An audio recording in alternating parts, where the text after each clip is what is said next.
Powder Cooking in the Gumbo Pot by Derrick. Prologue. One great thing about the 80s was the dope was plentiful and the competition kept prices cheap. Everybody and their mama was slinging dope back then. The nights before I caught, me and my girl sat in the living room and counted bundles of dirty cash. $1 bills and change went into the Alhambra bottle in the bedroom. We used this cash for bills, food, or whatever we needed to pay around the house. I never used these bills when I caught because they took up too much space and they smelled the worst. I hadn't had time to break down this kilo yet, and I had ran out of cash, so I cooked up a half an ounce and headed back to the track to make a quick C-note. The Hillcrest Motel was a spot where drug dealers cooked and sold dope. Roy was a Puerto Rican dude a few years older than me. He was an undercover smoker, but on that day, he didn't care who knew he was smoking and ran up to the car when I pulled up. "God damn.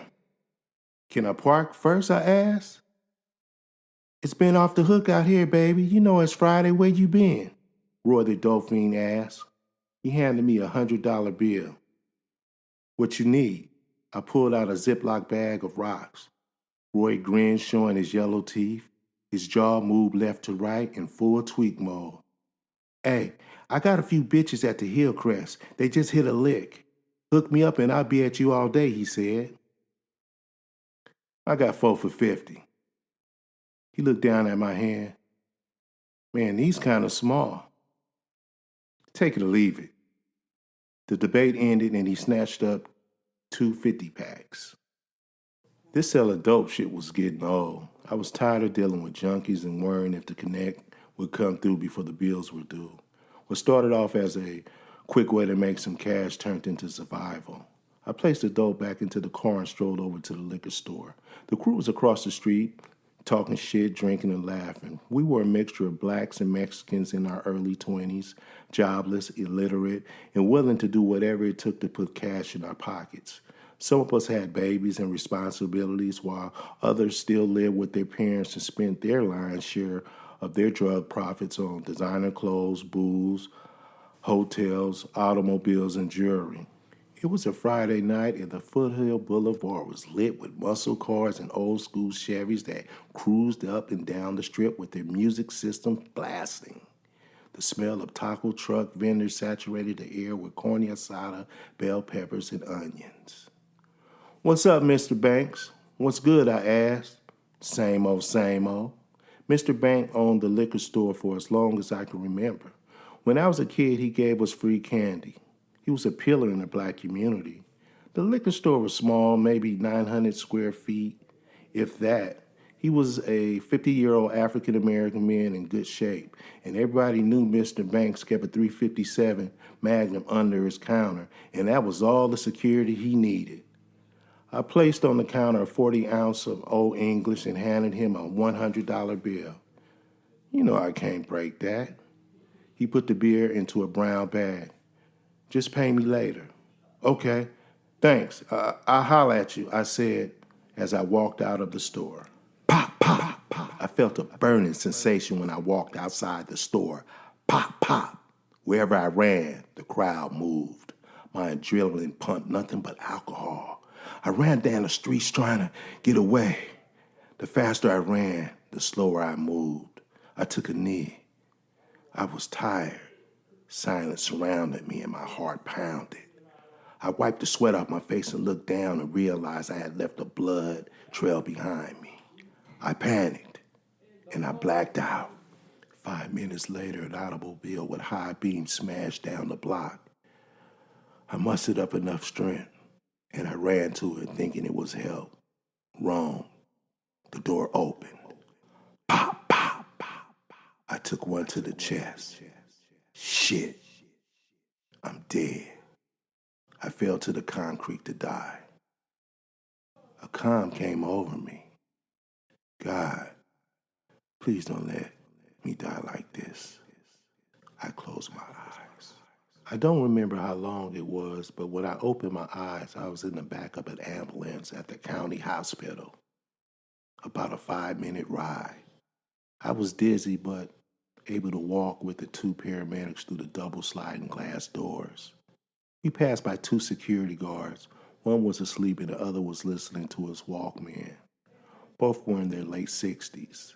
When I turned around to ask the paramedics a question, they both were gone.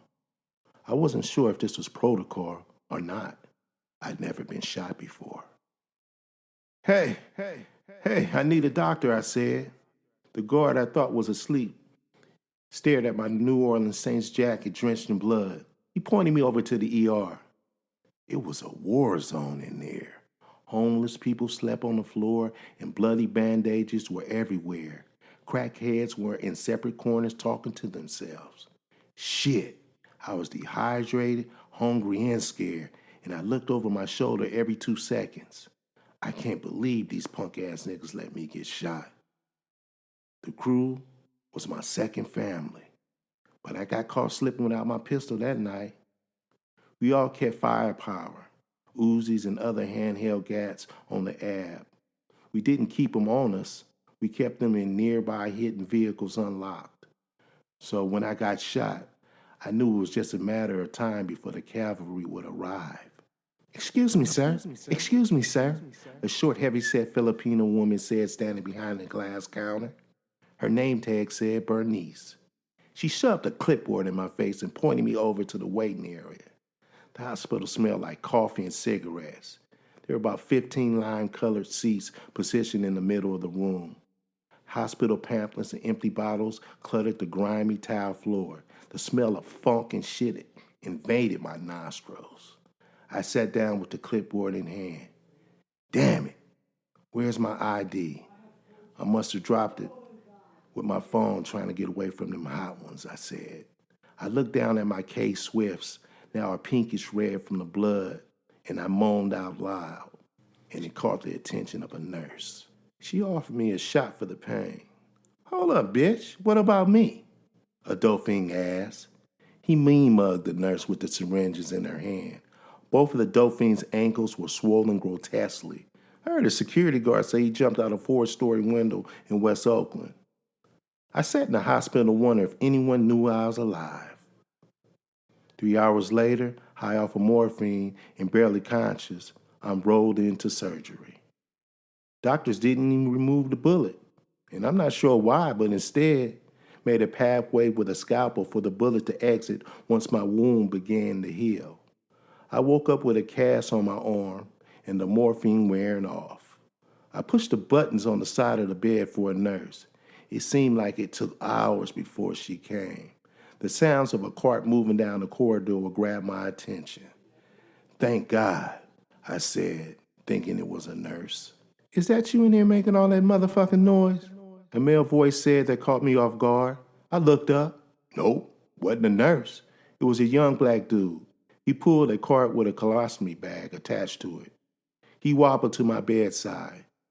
He heard all the commotion I was making. You look familiar. You went to Fremont High? Yeah, I said. Yeah. Then it dawned on me. It was Binky from 23rd Avenue, the murder Dubs. He had got shot 15 times last week getting out his Mercedes. Nigga, he said, half my stomach is gone and you crying over a few bullets? Shut that shit up, dude. And I did.